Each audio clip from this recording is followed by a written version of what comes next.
Magluluto ako ngayon ng capsa chicken. Ginger. Ito yung rice, nakababad na.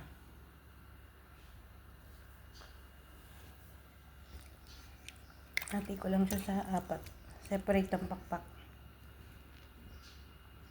Painit ko na ako ng mantika. Olive oil to olive oil. Lagay ko na ang bawang, kamatis.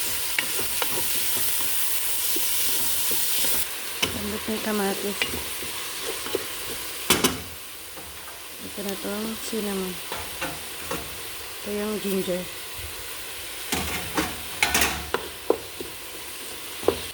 Paprika, coriander, black pepper, turmeric,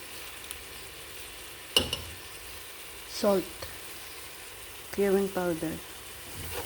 Mix lang natin. Ako lang pala mag-mix, hindi kayo. Chicken. Mix ko lang yan. Na-mix ko na yan. Lagay ko na to. Patatas, carrots. Dapat nauna yan sa manok, pero okay lang yan. Luluto rin naman yan. Optional lang yan, kahit wala yan, pwede. Ang bango niya. Kumatas na yung manok. Lagyan ko na ng tubig para sa bigas, magsasaing ako. Pantay lang yan sa chicken. Yung tubig, pantay lang sa chicken para hindi masyadong malabsa yung kanin.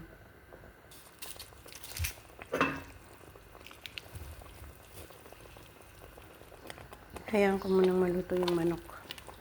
Pagluto na, tsaka ako ilalagay yung kanin. Diyan ko siya isasaing.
Inin ko na lang matuloy.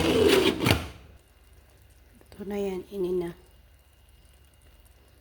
Okay na siya.